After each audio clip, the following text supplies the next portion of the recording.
नमस्कार दोस्तों। डेट आज की 11 जून 2026 है। स्वागत है आपका एटोरियल डिस्कशन में। तीन इश्यूज आज हम डिस्कस करेंगे, दो हिंदू के, एक इंडियन एक्सप्रेस का। सबसे पहला आर्टिकल, 10 साल पूरे हो गए प्रधानमंत्री सुरक्षित मातृत्व अभियान को। तो यूपीएससी देखो मेंस में ऐसे क्वेश्चंस काफी पूछ लेती है, स्कीम का एनालिसिस करवा लेती है, तो ये हम डिस्कस करेंगे।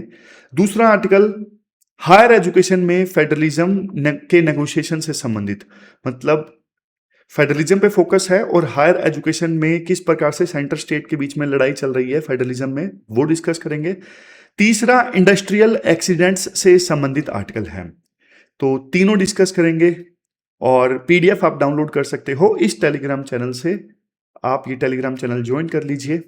अब चलिए डिस्कशन स्टार्ट करते हैं। आज के हमारी डिस्कशन में first important article 10 years of प्रधानमंत्री सुरक्षित मातृत्व अभियान के बारे में है। आपने सिलेबस में जीएस पेपर सेकंड के इस टॉपिक से आर्टिकल को रिलेट कर सकते हो। क्या कंटेक्स्ट है? देखो 9 जून 2026 को ना, यानी 2 दिन पहले, हमारे जो हेल्थ मिनिस्टर है ना, उन्होंने दिल्ली में एक कैंपेन लॉन्च किया। कैंपेन का नाम था 10 इयर्स ऑफ PMSMA, यानी प्रधानमंत्री सुरक्षित मातृत्व योजना। पूरे 10 साल हो गए हैं इस स्कीम को हमारे देश की मदर्स की सेवा करते हुए। 10 साल पहले यानी 2016 में सरकार ने ये स्कीम लॉन्च की थी। तो 10 साल पूरे होने की खुशी में सेलिब्रेट करने के लिए कुछ स्टेप्स उठाए गए। वो स्टेप्स इंपॉर्टेंट नहीं है, जैसे 75 रुपए का एक स्पेशल सिक्का लॉन्च किया गया। ये सिर्फ सिंबॉलिक चीजें होती हैं, मतलब वो 75 रुपए का सिक्का कभी हम लोग यूज नहीं करेंगे। 5 रुपए की पोस्टल स्टैंप रिलीज की गई। स्पेशल कैंप्स लगाए गए 1.8 लाख आयुष्मान आरोग्य मंदिर में। तो ये जो स्टेप्स लिए गए 10 साल पूरे होने के मौके पे, वो इंपॉर्टेंट नहीं है हमारे लिए। एनालिसिस ज्यादा इंपॉर्टेंट है मेंस में। समझ गए कि मतलब ये स्कीम ने कैसा काम किया है। आप खुद देखिए स्कीम ने कैसा काम किया है। 10 साल पहले हमारे देश में मैटरनल मोर्टेलिटी रेशियो कितना था? 130 था। ये ग्राफ की फॉर्म में काफी बढ़िया से दिखाया गया है। मैटरनल मोर्टेलिटी रेशियो कितना होता है, क्या होता है? मतलब लाइव बर्थ के दौरान, बच्चे को जन्म देते वक्त 1 लाख महिलाओं में यानी मदर्स में कितने मदर्स की डेथ हो जाती है, वो है MMR। तो 10 साल पहले देखो 130 मदर्स की डेथ हो जाती थी 1 लाख में से बच्चे को जन्म देते वक्त। लेकिन धीरे धीरे करते ये जो आंकड़ा है वो 87 तक आ गया है, जो कि काफी अच्छी चीज है। सस्टेनेबल डेवलपमेंट गोल्स जिनको हमें अचीव करना है 2030 से पहले, अब SDG का टारगेट ये कहता है कि MMR जो है हमारे देश में वो 70 से कम होना चाहिए, 70 से कम। तो देखो हम उस टारगेट को अचीव करने के करीब हैं। और ये टर्म्स आपको पता होना चाहिए, आगे बढ़े उससे पहले। Antenatal care, institutional delivery, out of pocket expenditure, in words का मतलब आपको पता होना चाहिए। सीनियर एस्पिरेंट्स को पता होता है, बिगिनर को भी बता देता हूं। एंटीनेटल केयर मतलब बच्चे को जन्म देने से पहले प्रेग्नेंट महिलाओं का मेडिकली जो चेकअप होता है ना, उसे बोलते हैं एंटीनेटल केयर। समझ गए? अभी बच्चे को जन्म नहीं दिया है, बच्चा पैदा होने से पहले की बात कर रहे हैं। उस समय प्रेगनेंसी के दौरान जो भी मेडिकल चेकअप होता है, टेस्ट होता है, जो केयर मिलती है, उसे ANC बोलते हैं। इंस्टीट्यूशनल डिलीवरी का मतलब क्या होता है? इंस्टीट्यूशनल डिलीवरी का मतलब होता है हॉस्पिटल्स में बच्चे को जन्म देना, ना कि घर में। पहले तो देखो आपने देखा होगा जो दाई वगैरह है वही घर में मदर की डिलीवरी करवा दिया करती थी, और इससे बहुत बार मदर की डेथ भी हो जाया करती थी। लेकिन इंस्टीट्यूशनल डिलीवरी मतलब हॉस्पिटल में बच्चे का जन्म। आउट ऑफ पॉकेट एक्सपेंडिचर मतलब अपनी जेब से निकाल के फैमिली के द्वारा हेल्थ केयर पे जो खर्चा किया जाता है ना, उसे आउट ऑफ पॉकेट एक्सपेंडिचर बोलते हैं। आप बोलोगे सर सारे जेब में से ही निकालते हैं, और कहां से निकालोगे? और मतलब इंश्योरेंस भी तो होता है ना यार। इंश्योरेंस होता है, आपने इंश्योरेंस करवा रखा है और समय आने पे आपने पैसा नहीं दिया, जो आपने इंश्योरेंस करवाया था इंश्योरेंस कंपनी ने पैसा दे दिया, वो आउट ऑफ पॉकेट एक्सपेंडिचर नहीं होता। अब समझ गए? अब मैं आपको ना कुछ रीजन बताता हूं कि ये जो स्कीम थी इतनी ज्यादा सफल कैसे हुई। सबसे पहली चीज, 9th of month rule strategy सरकार के द्वारा अपनाई गई। मतलब हर महीने की 9 तारीख को ना हर सरकारी हेल्थ फैसिलिटी में ना प्रेग्नेंट वुमेन के लिए एक स्पेशल और फ्री चेकअप होता है। ये दिन डिसाइड हो गया, हर महीने का 9वां दिन हर सरकारी हॉस्पिटल में प्रेग्नेंट वुमेन के लिए फ्री मेडिकल चेकअप। ये फैसिलिटी देखो उन मदर्स के लिए थी जो अपनी प्रेगनेंसी के सेकंड या फिर थर्ड ट्राइमेस्टर में हैं, मतलब प्रेगनेंसी के चौथे महीने से लेकर 9th मंथ के प्रेगनेंसी के बीच का जो समय होता है, उन महिलाओं के लिए ये 9वें दिन वाला फ्री चेकअप वाली फैसिलिटी अवेलेबल। और 9वां दिन इसलिए फिक्स कर दिया गया ताकि मदर्स को, आशा वर्कर्स को, सबको याद रहे, एक ही दिन सबको याद रहे, इसलिए अटेंडेंस में इजाफा हुआ। फिर दूसरी स्ट्रेटजी सरकार ने ये अपनाई, केयर पैकेज, मतलब एक टेस्ट के लिए अलग अलग लाइन, दवाई के लिए अलग लाइन, डॉक्टर के लिए अलग कमरा, ये सब खत्म कर दिया गया। मतलब इस स्कीम ने सिंगल विंडो सिस्टम स्टार्ट कर दिया। एक ही जगह पे प्रेग्नेंट वुमन को ना पूरा बंडल मिलेगा। बंडल मतलब जो स्पेशलिस्ट डॉक्टर्स होंगे वो प्रेग्नेंट वुमन को यानी मदर को क्लिनिकली एग्जामिन करेंगे। सारे जरूरी लैब टेस्ट उसी जगह पे होंगे, जैसे ब्लड टेस्ट, यूरिन टेस्ट, और उसी जगह पे अल्ट्रासोनोग्राफी भी होगी यानी अल्ट्रासाउंड स्कैन होगा, जो सेकंड ट्राइमेस्टर में बिल्कुल फ्री दिया जाता है ताकि बच्चे की ग्रोथ का पता लग सके कि बच्चा कैसे ग्रो कर रहा है। उसी जगह पे फ्री मेडिसिन भी दी जाती है मदर्स की हेल्थ के लिए, जैसे फोलिक एसिड, कैल्शियम टेबलेट्स, और उसी जगह पे, सेम जगह पे डिलीवरी की तैयारी की काउंसलिंग भी की जाती है। मतलब जो मदर्स हैं, प्रेग्नेंट वुमेन्स हैं, उनको एक ही जगह पे ये सारी फैसिलिटी जब मिलती है ना, तो उनको भी लगता है कि यार हमारा काम आसान हो गया, धक्के नहीं खाने पड़ते। तो ये इस चीज ने काफी बढ़िया काम किया। फिर सरकार ने क्या किया, इवन प्राइवेट जो स्पेशलिस्ट डॉक्टर्स हैं ना, उनको भी मोटिवेट किया कि भाई आप भी पूरे साल में कम से कम 12 दिन फ्री सर्विस दीजिए। समझ गए? सरकार के पास में ना जो गायनी डॉक्टर्स होते हैं ना, उनकी और स्पेशलिस्ट की कमी थी, तो उन्होंने देश के प्राइवेट सेक्टर के जो डॉक्टर्स हैं ना, उनसे अपील की, एक कैंपेन लॉन्च किया, आई प्लेज फॉर 9। अब इसमें जो प्राइवेट डॉक्टर्स हैं वो साल में कम से कम ना 12 दिन सरकारी हॉस्पिटल में आके बिल्कुल फ्री सेवा देते हैं। तो जो डॉक्टर सबसे बेहतर काम करते हैं उन्हें सरकार अवार्ड भी देती है, आई प्लेज फॉर 9। तो ये भी अच्छी चीज जिसने काम किया इस स्कीम को सफल बनाने में। अब स्कीम का सबसे इनोवेटिव पार्ट पे हम आते हैं। अब प्रेगनेंसी के दौरान क्या होता है, देखो कुछ ऐसी भी कंडीशंस होती हैं जो जानलेवा हो सकती हैं। जैसे देखो बहुत ज्यादा खून की कमी हो गई, एनीमिया हो गया, या फिर देखो शुगर हो गया, प्रेगनेंसी के दौरान शुगर हो गया, जेस्टेशनल डायबिटीज, या फिर प्रेगनेंसी इंड्यूस्ड हाइपरटेंशन हो गया, मतलब ज्यादा बीपी, हाई बीपी। तो डॉक्टर्स ना इसमें 25 अलग अलग हाई रिस्क फैक्टर्स को स्क्रीन करते हैं। समझ गए? जैसे ही देखो कोई रिस्क मिलता है ना, तो डॉक्टर्स क्या करते, डॉक्टर्स देखो mother and child protection card पे ना एक अलग रंग का ना स्टिकर लगा देते हैं। अब ये जो स्टिकर होता है ना, ये एक इंडिकेटर होता है ताकि हर बार हेल्थ केयर वर्कर ना दूर से ही समझ जाए कि भाई इस मां को ना स्पेशल केयर की जरूरत है। तो अलग अलग स्टिकर लगाए जाते हैं। ग्रीन स्टिकर मतलब नॉर्मल प्रेगनेंसी, मतलब सब कुछ ठीक है, कोई रिस्क फैक्टर नहीं है। और रेड स्टिकर लगाया जाता तो मतलब हाई रिस्क प्रेगनेंसी, मतलब बहुत ज्यादा ध्यान रखने की जरूरत है, स्ट्रिक्ट मॉनिटरिंग चलेगी इसमें, ऐसे केसेस में। फिर ब्लू स्टिकर मतलब हाइपरटेंशन वाली प्रेगनेंसी, मतलब हाई बीपी वाली प्रेगनेंसी। इसका मतलब होता है ब्लड प्रेशर बढ़ा हुआ है, डिलीवरी के वक्त भाई बहुत ध्यान रखना है। और येलो स्टिकर मतलब ऑलरेडी कुछ डिजीज हैं, को एग्जिस्टिंग डिजीज, मतलब प्रेगनेंसी के साथ साथ मां को कोई दूसरी बीमारी भी है, जैसे देखो मलेरिया है, या फिर हाइपोथायरॉइड है, थायराइड होता है ना कईयों में बहुत ज्यादा हो जाता है। तो ये अलग अलग तरह के स्टिकर्स लगाए जाते हैं। और हर बार जब वो प्रेग्नेंट वुमन हॉस्पिटल में जाती है ना, दूर से देख के डॉक्टर को पता लग जाता है, नर्स को पता लग जाता है कि इस मदर को जरूरत है ज्यादा, तो फिर उसी हिसाब से केयर दी जाती है। अब 2022 में ना एक एक्सटेंडेड प्रधानमंत्री सुरक्षित मातृत्व योजना भी लॉन्च की गई। आप खुद सोचो, अगर महीने में सिर्फ एक दिन 9 तारीख को चेकअप होगा और किसी रेड स्टिकर वाली मां को 15 तारीख को कोई तकलीफ हो गई, तो क्या वो अगले महीने की 9 तारीख का इंतजार करेगी? नहीं। तो मंथली चेकअप के बीच में जो गैप था ना, वहां पे मदर्स की जान को खतरा था। इसी गैप को भरने के लिए ना 2022 में सरकार ने लॉन्च किया एक्सटेंडेड प्रधानमंत्री सुरक्षित मातृत्व अभियान। अब इसके पीछे का कंसेप्ट देखो बहुत शानदार था।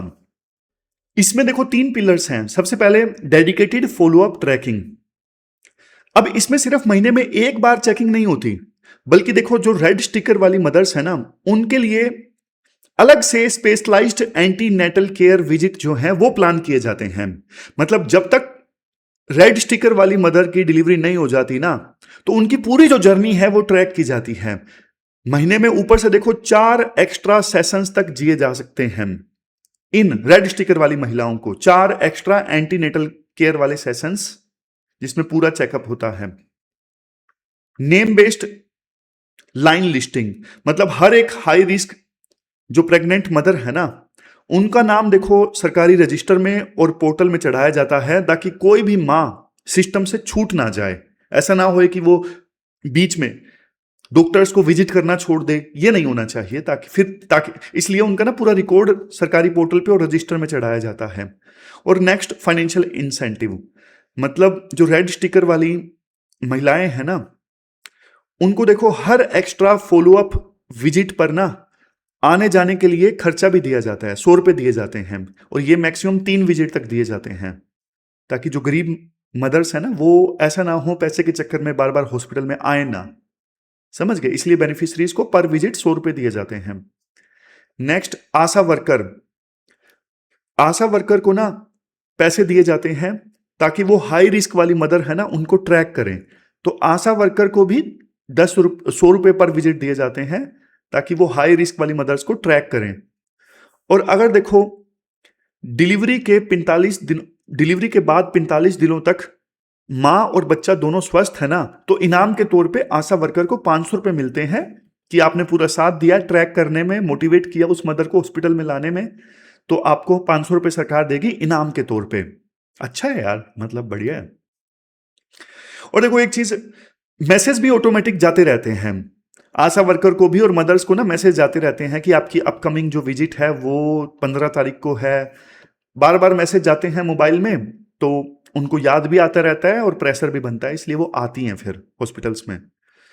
फिर इसके बाद राइटर बोलते हैं, दूसरी हेल्थ स्कीम्स जो लॉन्च की गई, उन्होंने भी बढ़िया योगदान निभाया इस स्कीम को सफल बनाने में। दूसरी स्कीम्स जैसे कि देखो जननी सुरक्षा योजना है। हॉस्पिटल में डिलीवरी होती है ना, तो मदर को कैश इंसेंटिव दिए जाते हैं। 11 करोड़ 96 लाख महिलाओं ने फायदा उठाया है इस जननी सुरक्षा योजना का। फिर एक और स्कीम ने जो लाभ प्ले किया, मतलब अच्छा रोल प्ले किया, वो है जननी शिशु सुरक्षा कार्यक्रम। इसमें क्या होता है, अब इस कार्यक्रम में ना सब कुछ प्रेगनेंसी से संबंधित और डिलीवरी से संबंधित सब कुछ फ्री दिया जाता है। Free medicine, free test, free food, transport at government hospital, सब कुछ फ्री होता है, ताकि जेब से खर्चा ना भरना पड़े गरीब मदर्स को। फिर नेक्स्ट स्कीम है सुमन, सुरक्षित मातृत्व आश्वासन। मतलब सर्विस डिनायल में ना 0 टॉलरेंस। कोई भी गवर्नमेंट हॉस्पिटल जो है वो प्रेग्नेंट महिलाओं की ट्रीटमेंट के लिए सर्विस मना नहीं कर सकता, 0 टॉलरेंस है इस चीज के लिए। फिर है एक लक्ष्य स्कीम। लक्ष्य इनिशिएटिव में ना जो लेबर रूम होता है जहां पे डिलीवरी होती है ना, उनकी क्वालिटी इंप्रूवमेंट पे ध्यान दिया गया है, ताकि इन्फेक्शन ना हो बच्चे के जन्म के दौरान, और डिलीवरी जो है वो कॉम्प्लिकेटेड ना हो। नेक्स्ट स्कीम प्रधानमंत्री मातृ वंदना योजना। इसमें अब देखो जो गरीब महिलाएं होती हैं, अब वो काम करती हैं, समझ गए, डोमेस्टिक वर्क हो गया या खेत में हो गया। अब मान लो वो बार बार जाती हैं, यानी या फिर डिलीवरी के बाद में रेस्ट नहीं करती हैं, तो उनको वेजिस का नुकसान हो जाता है। सरकार कहती है कोई बात नहीं भाई, हम आपको वेजिस का जो नुकसान हो रहा है उसका कंपनसेशन देंगे, हम पहले बच्चे के लिए न्यूट्रिशन सपोर्ट देंगे, आप आओ तो सही हॉस्पिटल में। आप ये मत सोचो हॉस्पिटल में जाएंगे तो हमारे वेजिस का नुकसान होगा, घर में डिलीवरी करवा देते हैं, कोई बात नहीं, हम वेजिस के नुकसान की भरपाई कर लेंगे। समझ गए? तो ये चीज है। फिर लास्ट में देखो की अचीवमेंट्स की बात की जाती है। 7 करोड़ 50 लाख महिलाओं को ना free quality antenatal care provide की गई है, और एमएमआर जो है 130 से घट के 87 में आ गया है, और लाखों जो हाई रिस्क प्रेगनेंसीज हैं उनको पहले से डिटेक्ट किया गया, मैटरनल डेथ को प्रिवेंट किया गया, और अभी 1,80,000 आयुष्मान आरोग्य मंदिर हैं, और डिस्ट्रिक्ट हॉस्पिटल्स हैं, एफआरयू हैं, जहां पे ये सब चलता है इलाज वगैरह, समझ गए। लेकिन अभी भी कुछ चैलेंजेस हैं। चैलेंजेस जैसे देखो रीजनल इनइक्वालिटी है। असम, एमपी, यूपी यहाँ पे एमएमआर अभी भी हाई है। केरला, तमिलनाडु में बहुत कम है। अभी भी स्पेशलिस्ट की शॉर्टेज है, खास करके rural primary health care centre और सीएचसीज हैं, वहां पे गायनी डॉक्टर्स की, बच्चों के डॉक्टर्स की, एनेस्थीसिया वाले डॉक्टर्स की कमी है। मंथली चेकअप से देखो सडन कॉम्प्लिकेशन का नहीं पता लगता। कई बार देखो लाल स्टिकर नहीं लगा, एकदम से कॉम्प्लिकेशन आ गई, तब भी तो नहीं पता लगेगा ना, फिर वो 1 महीने बाद जाएंगी तब पता लगेगा।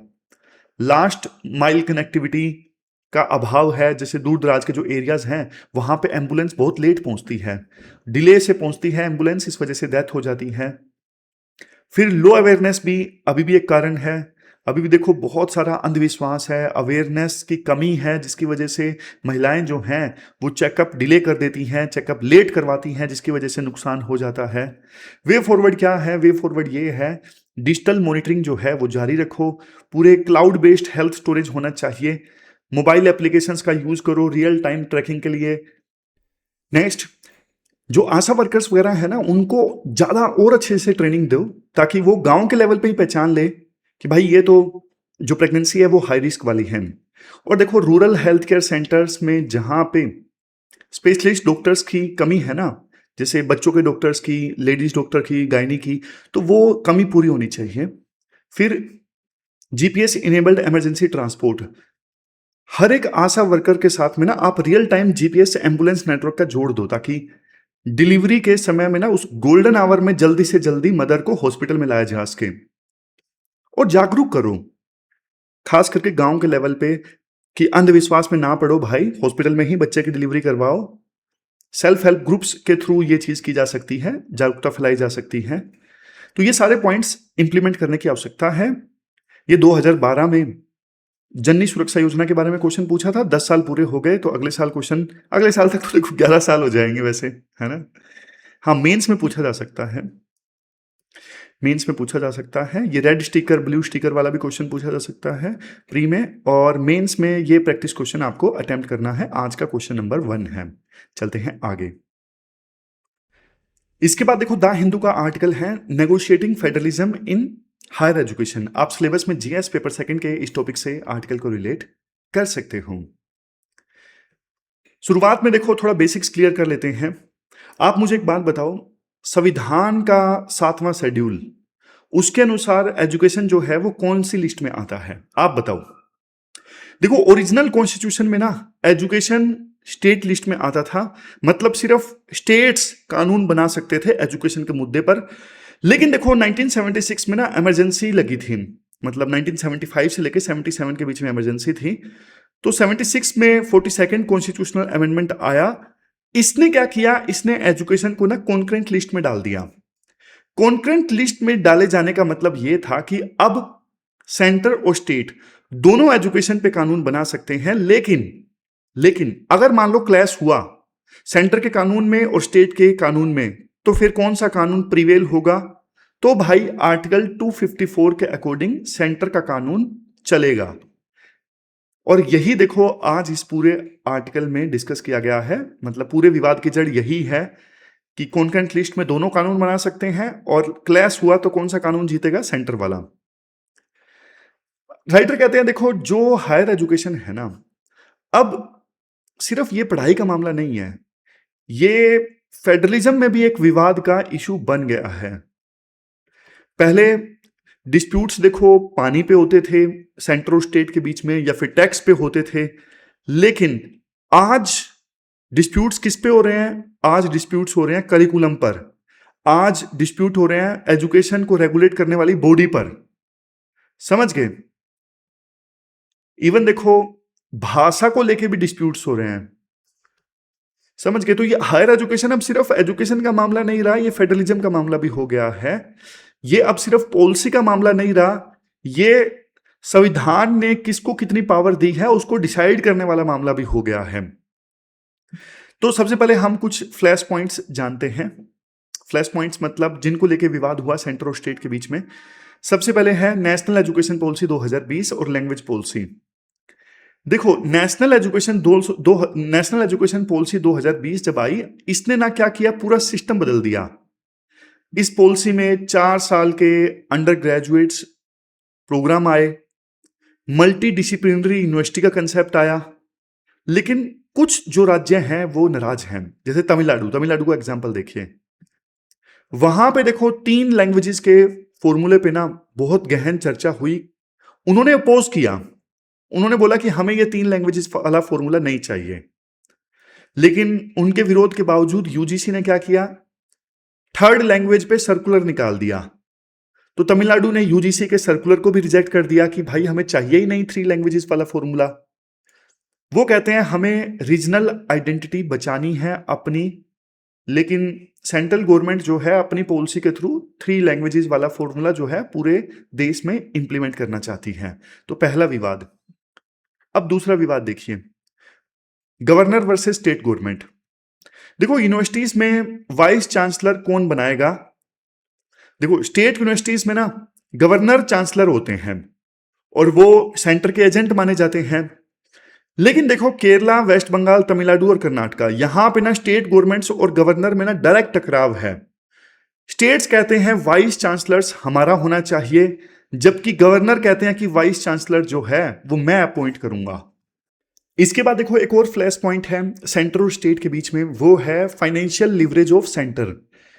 देखो, सिंपल सी बात है, सेंटर के पास में पैसा ज्यादा होता है, उनको टैक्स का जो हिस्सा है वो ज्यादा मिलता है। तो वो क्या करते हैं, वो यूजीसी का फायदा उठाते हैं और स्टेट्स को बोलते हैं कि भाई हम आपकी यूनिवर्सिटीज को पैसा देंगे, लेकिन आपको ना हमारी बात माननी पड़ेगी। तो इस प्रकार से ना सेंटर स्टेट्स को कंट्रोल करते हैं हायर एजुकेशन के मामले में, पैसा दिखा के हम पैसा देंगे, आपको हमारी बात माननी पड़ेगी। समझ गए? इसका एग्जाम्पल है इंस्टीट्यूशंस ऑफ एमिनेंस और अनुसंधान एनआरएफ। यहां पे रिसर्च, जो अनुसंधान एनआरएफ है ना, नेशनल रिसर्च फाउंडेशन है, यहां पे ना रिसर्च के लिए पैसा मिलता है। शर्त क्या है, स्टेट्स को सेंटर का जो रिफॉर्म एजेंडा है ना वो मानना पड़ेगा। तो स्टेट्स की जो ऑटोनॉमी है वो खत्म। फिर नेक्स्ट है नई रेगुलेटरी बॉडीज। अभी ये बिल आया, विकसित भारत शिक्षा अधिष्ठान बिल 2025। अब इस बिल का एम क्या है, यूजीसी और पुरानी बॉडीज को हटाना और उनकी जगह नई बॉडीज लेके आना। तो स्टेट्स डर गए, उन्हें लगता है कि नई बॉडीज आने से तो भाई पावर जो है वो और ज्यादा सेंटर के हाथों में चली जाएगी, पावर और ज्यादा सेंट्रलाइज हो जाएगी। फिर डिजिटल सेंट्रलाइजेशन की बात की जाती है। मतलब कि देखो, एक नया कंसेप्ट आया नेशनल एजुकेशन पॉलिसी में, एकेडमिक बैंक ऑफ क्रेडिट्स का। ये एकेडमिक बैंक ऑफ क्रेडिट्स जो है वो एक प्रकार से ना डिजिटल क्रेडिट लॉकर है। इसका प्रोविजन नेशनल एजुकेशन पॉलिसी 2020 में है। इस एकेडमिक बैंक ऑफ क्रेडिट्स की सहायता से ना अब सेंट्रल गवर्नमेंट कहती है हम पूरे देश में एजुकेशनल आउटकम को मॉनिटर करेंगे। लेकिन रीजनल पार्टीज डर रही हैं, स्टेट्स डर रहे हैं, उन्हें लगता है कि संविधान का जो फेडरल स्ट्रक्चर है वो खतरे में है। इस आर्टिकल में एजुकेशन की बात की गई है कि कैसे एजुकेशन के मामले में पावर जो है वो सेंट्रलाइज होती जा रही है। लेकिन राइटर कहते हैं सब कुछ नेगेटिव नहीं है। देखो, केसी वेयर, उन्होंने इंडिया को ना क्वेसी फेडरल कहा था और ग्रैनविल ऑस्टिन ने इंडिया को बोला था कोऑपरेटिव फेडरलिज्म। तो आर्टिकल में एक बढ़िया टर्म इस्तेमाल की गई है, स्ट्रेटेजिक एडेप्टेशन। ये देखो यहां पे स्ट्रेटेजिक एडेप्टेशन, इसका मतलब क्या है? इसका मतलब ये है स्टेट्स पूरी तरह से नेशनल एजुकेशन पॉलिसी को रिजेक्ट नहीं कर रहे हैं, वो अपने पॉलिटिकल कंटेक्स्ट के हिसाब से चीजें अपना रहे हैं। मतलब जैसे जहां पे ओपोजिशन की सरकारें हैं ना, उनको जो लगता है ठीक है वो अपना रहे हैं, जो उनको लगता है कि ठीक नहीं है वो उनका विरोध भी कर रहे हैं। समझ गए? तो ये स्ट्रेटेजिक अडेप्टेशन है। बाकी जहां पे बीजेपी की सरकारें हैं स्टेट में, वो सब कुछ अपना लेते हैं। अब उनकी हिम्मत नहीं है ना वो बीजेपी की सेंट्रल लीडरशिप का विरोध करें। फिर नेगोशिएटेड फेडरलिज्म एक वर्ड है कि सेंटर और स्टेट की सर्वसहमति से जो गवर्नेंस की आउटकम अचीव की जाती है ना, उसे बोलते हैं नेगोशिएटेड फेडरलिज्म। समझ गए? मतलब एक तो होता है कि सेंटर इंपोज कर दे और स्टेट मान ले, नहीं, यहां पे क्या है, गवर्नेंस की आउटकम अचीव की जा रही है दोनों सहमति बना के, तो इसे बोलते हैं नेगोशिएटेड फेडरलिज्म। जैसे फॉरेन यूनिवर्सिटीज का एग्जांपल दिया जाता है। फॉरेन यूनिवर्सिटीज के मामले में ना सेंटर ने रूल सेट कर दिए कि फॉरेन यूनिवर्सिटीज जो है वो इंडिया में ऑपरेट हो सकती हैं। लेकिन भाई ऑपरेट कैसे होंगी स्टेट की मदद के बिना? स्टेट लैंड कंट्रोल करते हैं, इलेक्ट्रिसिटी कंट्रोल करते हैं, वाटर कंट्रोल करते हैं, क्लियरेंस कंट्रोल करते हैं। तो कई सारे स्टेट्स ने सेंटर के रूल्स को अपना लिया। उन्होंने सोचा कि भाई रीजनल एजुकेशन हब बनाएंगे हम, हमारे शहरों को ग्लोबल विजिबिलिटी मिलेगी। तो इस प्रकार से देखो, दोनों जब एक साथ मिलकर काम करेंगे तभी बढ़िया आउटकम मिल सकता है, अदरवाइज नहीं। क्योंकि दोनों एक दूसरे के इंडिपेंडेंट हैं। सेंटर स्टेट के बिना काम नहीं कर सकते, स्टेट सेंटर के बिना काम नहीं कर सकते। तो दोनों की एक दूसरे के ऊपर जो डिपेंडेंस है वो स्ट्रक्चरल है, संविधान ही ऐसा है, दोनों एक दूसरे के ऊपर डिपेंडेंट हैं। समझ गए? तो ये पूरा आर्टिकल हमने डिस्कस किया। ये कीवर्ड्स बढ़िया से आप यूज करिए, स्ट्रेटेजिक एडेप्टेशन, नेगोशिएटेड फेडरलिज्म, बढ़िया कीवर्ड्स हैं। ये मेंस के क्वेश्चन जो पास्ट में यूपीएससी ने पूछे हैं 2020 में, 2022 में, एजुकेशन से संबंधित, गवर्नर से संबंधित। समझ गए? तो वहां पे आज के आर्टिकल्स के पॉइंट यूज हो सकते हैं। डायरेक्ट क्वेश्चन ना भी आए तो बहुत सारे आर्टिकल के पॉइंट्स ना आप इनडायरेक्ट यूज कर सकते हो। ये मेंस का प्रैक्टिस क्वेश्चन आपको अटेम्प्ट करना है। क्वेश्चन नंबर 2 है आज का। अब चलते हैं आगे। इसके बाद नेक्स्ट आर्टिकल देखो, इंडस्ट्रियल एक्सीडेंट्स इन इंडिया से संबंधित है। आप जीएस पेपर 3 में ना डिजास्टर मैनेजमेंट से इस आर्टिकल को रिलेट कर सकते हो। बहुत फेमस ऑक्यूपेशनल सेफ्टी से रिलेटेड कोट है, accidents are not accidents. Accidents देखो, एक्सीडेंट्स नहीं होते, बल्कि देखो वो इग्नोर्ड वार्निंग्स की एक सीरीज होती है। मतलब हादसे अचानक से नहीं होते, उनकी वार्निंग को हम इग्नोर करते रहते हैं, तब जाके हादसे होते हैं। तो आर्टिकल शुरुआत होता है एक कड़वी सच्चाई से। आर्टिकल में बोला जाता है, देखो इंडिया में लगातार जो एक्सीडेंट्स हो रहे हैं ना, हमारी सोसाइटी को ये लगता है कि भाई ये तो सिर्फ ना इंसिडेंटल हैं, मतलब अलग अलग जगहों पे हो रहे हैं, बस कुदरत की वजह से हो गए, इंसिडेंटल हैं। लेकिन राइटर कहते हैं भाई ये सारे हादसे ना प्रेडिक्टेबल थे, पहले से इन हादसों का अंदाजा लगाया जा सकता था। जैसे रिसेंट एग्जांपल्स दिए जाते हैं, सूरत में ना 4 सेफ्टी वर्कर्स एक सेप्टिक टैंक में मारे गए जहरीली गैसेस की वजह से, जैसे H2S है, मीथेन है। और जब देखो सेप्टिक टैंक में जो वर्कर्स मारे जाते हैं ना, उनका एक पैटर्न होता है। जैसे पहले एक साथी गया नीचे सफाई के लिए, वो वापस नहीं आया, तो उसको देखने के लिए कोई फिर से नीचे गया, वो भी वापस नहीं आया। दोनों को देखने के लिए एक तीसरा पर्सन गया, वो भी वापस नहीं आया। तो कभी भी आप सेप्टिक टैंक में वर्कर्स की डेथ देखोगे ना, 3 वर्कर मारे गए, 4 मारे गए, 2 मारे गए, हमेशा ऐसा होता है। यहां पे ना इमोशंस हावी हो जाते हैं और जो एसओपीज हैं वो इग्नोर की जाती हैं। एसओपीज ये कहती हैं कि जब भी कोई सेप्टिक टैंक में एंटर करे, पहले तो उस सेप्टिक टैंक की ना मशीन से सफाई की जाए, मतलब जो भी जहरीली गैस है वो सोखी जाए मशीन की सहायता से। फिर जो भी नीचे जाए वो सांस लेने वाले इक्विपमेंट्स एपरेटस लेके जाए। तीसरा, रस्सी बांध के जाए। लेकिन जैसे मैंने बोला ना, सारे एसओपीज फेल होते हैं, वार्निंग्स इग्नोर की जाती हैं, तब जाके हादसा होता है। वैसे ही आइसोलेटेड हादसा नहीं हो जाता। कहने को देखो हमारे देश में 2013 का ये prohibition of employment as manual scavengers and rehabilitation act 2013 है कि मैनुअली आप किसी टैंक की सफाई नहीं कर सकते। लेकिन बैन के बावजूद सेप्टिक टैंक में और सीवर में वर्कर्स की डेथ होती रहती है। और यहां पे ना कास्ट हायरार्की भी रोल प्ले करती है।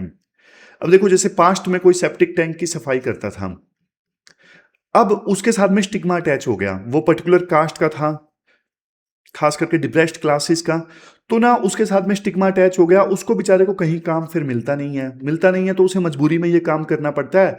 तो बैन के बावजूद ये जो मैनुअल स्क्वेंजिंग का काम है, मैनुअली सफाई का काम है, वो चलता रहता है।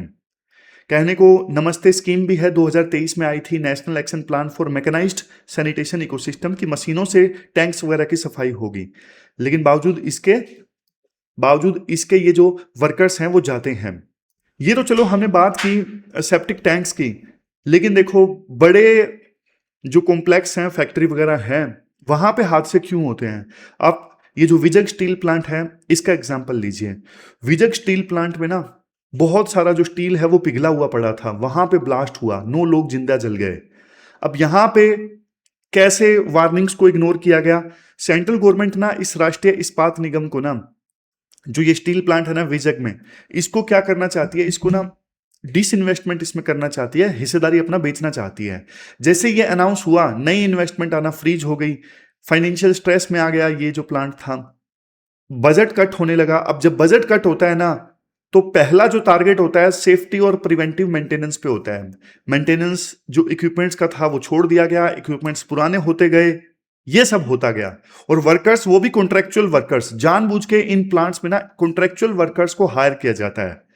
कॉन्ट्रेक्चुअल वर्कर्स को हटाना आसान, पहले दिन से उनको काम पे लगाया जा सकता है। जो परमानेंट वर्कर्स होते हैं उनको महीनों की ट्रेनिंग दी जाती है, कॉन्ट्रेक्चुअल वर्कर्स पहले दिन से काम करना स्टार्ट कर देते हैं। तो देखो, कोई अकाउंटेबिलिटी नहीं, दूसरा कोई अकाउंटेबिलिटी नहीं, और दूसरा जो कॉन्ट्रेक्चुअल वर्कर्स हैं उनको प्रॉपर ट्रेनिंग नहीं। तो ये तो देखो भाई, हादसे का इन्विटेशन है पूरी तरह से। क्या है? हादसे का इन्विटेशन है, समझ गए? Untrained workers without any accountability, accident waiting to happen. तो वे फॉरवर्ड में राइटर बोलते हैं कि जो ऑलरेडी कानून है ना भाई, उनको अच्छे से इंप्लीमेंट करो। 2020 में ये OSH कोड आया था, ऑक्यूपेशनल सेफ्टी हजार्ड कोड, इसको टाइम बाउंड अच्छे से इंप्लीमेंट करो।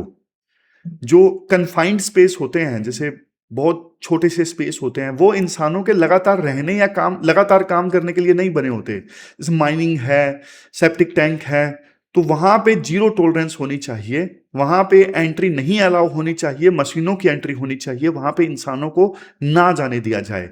डिसइन्वेस्टमेंट पॉलिसी जब आप अनाउंस करो, इंप्लीमेंट करो, तो सेफ्टी से आप कॉम्प्रोमाइज मत करो। फिर जो मैनुअल स्क्वेंजर एक्ट है उसे अच्छे से इंप्लीमेंट करो। नमस्ते स्कीम को सभी अर्बन लोकल बॉडीज में इंप्लीमेंट करो। और लाइबिलिटी जो है वो सिर्फ देखो कॉन्ट्रैक्टर की नहीं होनी चाहिए, प्रिंसिपल एम्प्लॉयर की भी होनी चाहिए। होता क्या है, जो एम्प्लॉयर है वो कॉन्ट्रैक्टर पे ब्लेम डाल देता है कि कॉन्ट्रैक्टर ने गलती की, लेकिन भाई एम्प्लॉयर ने कॉन्ट्रैक्टर को सस्ता काम दिया तो उसकी भी तो गलती है।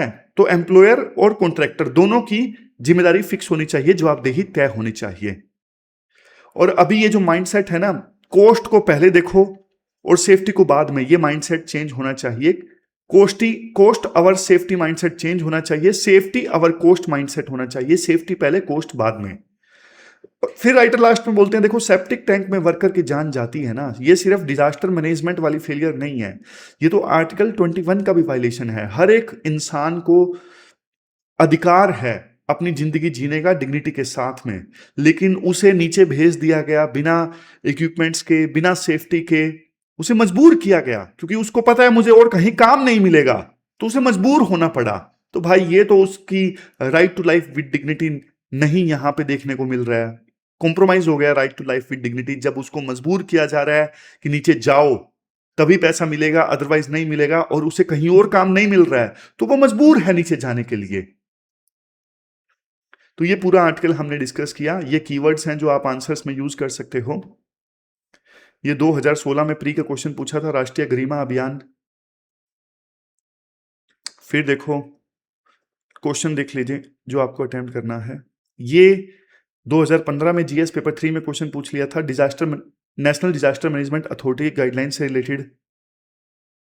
अब लास्ट में जो प्रैक्टिस क्वेश्चन आपको अटेम्प्ट करना है वो ये है तीसरा। तो ये थी हमारी आज की डिस्कशन। कल मिलते हैं फिर से एक नई डिस्कशन के साथ, तब तक आप अपना ध्यान रखिए, अच्छे से पढ़िए। Thank you very much for discussion.